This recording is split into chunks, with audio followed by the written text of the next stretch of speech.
دوسرا سلاطین اور اس کا 18واں باب جو 37 آیات پر مشتمل ہے۔ اور شاہ اسرائیل ہوسیہ بن ایلا کے تیسرے سال ایسا ہوا کہ شاہ یہودا آخز کا بیٹا حزقیہ سلطنت کرنے لگا، اور جب وہ سلطنت کرنے لگا تو 25 برس کا تھا، اور اس نے 29 برس یروشلیم میں سلطنت کی۔ اس کی ماں کا نام ابی تھا جو زکریا کی بیٹی تھی، اور جو اس کے باپ داؤد نے کیا تھا اس نے ٹھیک اسی کے مطابق وہ کام کیا جو خداوند کی نظر میں بھلا تھا۔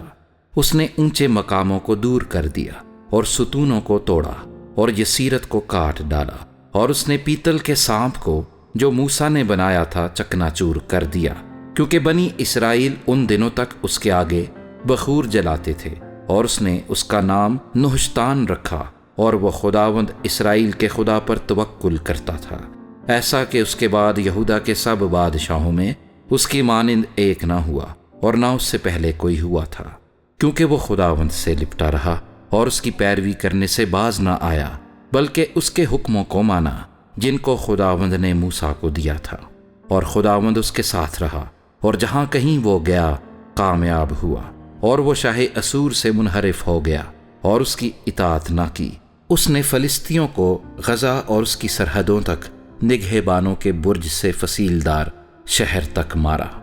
اور حزقیہ بادشاہ کے چوتھے برس جو شاہ اسرائیل ہوسیہ بن ایلا کا 7واں برس تھا، ایسا ہوا کہ شاہ اسور سلمنسر نے سامریا پر چڑھائی کی اور اس کا محاصرہ کیا، اور 3 سال کے آخر میں انہوں نے اس کو لے لیا، یعنی حزقیہ کے 6 سال جو شاہ اسرائیل ہوسیہ کا 9واں برس تھا، سامریا لے لیا گیا، اور شاہ اسور اسرائیل کو اسیر کر کے اسور کو لے گیا، اور ان کو خلہ میں اور جوزان کی ندی خابور پر اور مادیوں کے شہروں میں رکھا،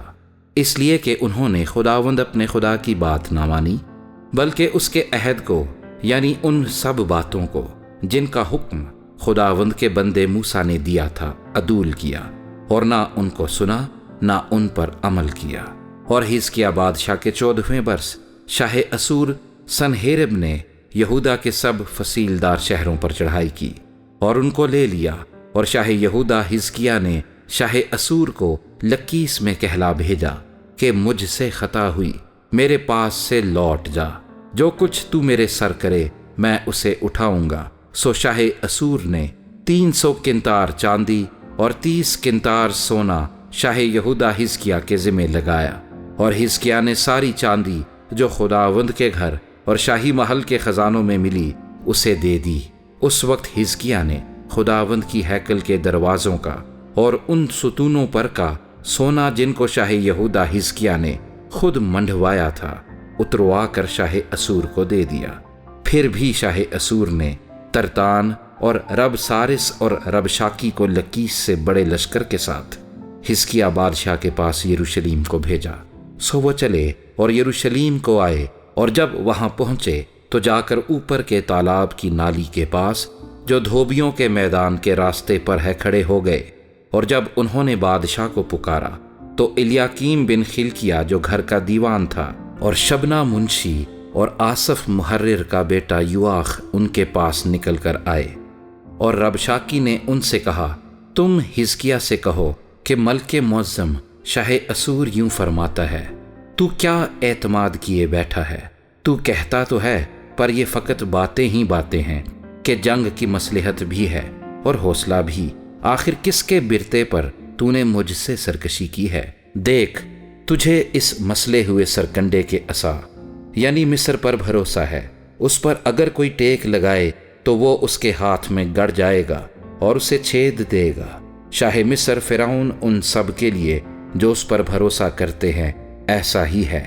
اور اگر تم مجھ سے کہو کہ ہمارا توکل خداوند ہمارے خدا پر ہے، تو کیا وہ وہی نہیں ہے جس کے اونچے مقاموں اور مذہبوں کو حزقیہ نے ڈھا کر یہودا اور یروشلیم سے کہا ہے کہ تم یروشلیم میں اس مذبے کے آگے سجدہ کیا کرو؟ اس لیے اب ذرا میرے آقا شاہ اسور کے ساتھ شرط باندھ، اور میں تجھے 2000 گھوڑے دوں گا، بشرطے کہ تو اپنی طرف سے ان پر سوار چڑھا سکے۔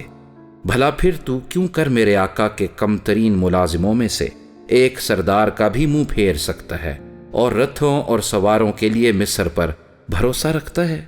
اور کیا اب میں نے خداوند کے بے کہے ہی اس مقام کو غارت کرنے کے لیے اس پر چڑھائی کی ہے؟ خداوند ہی نے مجھ سے کہا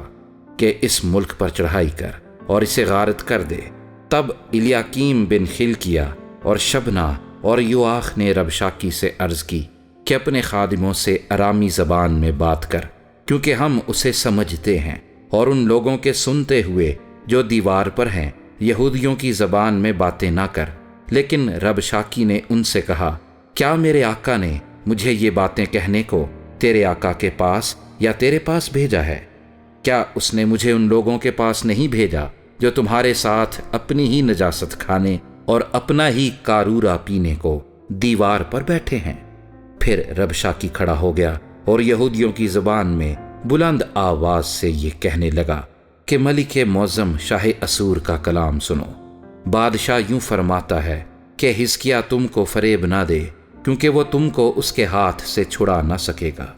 اور نہ حزقیہ یہ کہہ کر تم سے خداوند پر بھروسہ کرائے کہ خداوند ضرور ہم کو چھڑائے گا اور یہ شہر شاہ اسور کے حوالے نہ ہوگا۔ حزقیہ کی نہ سنو، کیونکہ شاہ اسور یوں فرماتا ہے کہ تم مجھ سے صلح کر لو اور نکل کر میرے پاس آؤ، اور تم میں سے ہر ایک اپنی طاق اور اپنے انجیر کے درخت کا میوہ کھاتا اور اپنے حوض کا پانی پیتا رہے، جب تک میں آ کر تم کو ایسے ملک میں نہ لے جاؤں جو تمہارے ملک کی طرح غلے اور میں کا ملک، روٹی اور تاکستانوں کا ملک، زیتونی تیل اور شہد کا ملک ہے، تاکہ تم جیتے رہو اور مر نہ جاؤ۔ سو حزقیہ کی نہ سننا جب وہ تم کو یہ ترغیب دے کہ خداوند ہم کو چھڑائے گا۔ کیا قوموں کے دیوتاؤں میں سے کسی نے اپنے ملک کو شاہ اسور کے ہاتھ سے چھڑایا ہے؟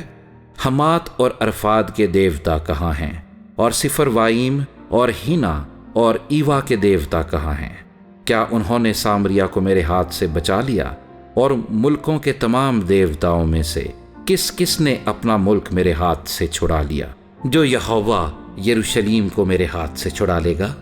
پر لوگ خاموش رہے اور اس کے آگے جواب میں ایک بات بھی نہ کہی، کیونکہ بادشاہ کا حکم یہ تھا کہ اسے جواب نہ دینا۔ تب الیاکیم بن خلقیہ جو گھر کا دیوان تھا اور شبنا منشی اور یواخ بن آصف محرر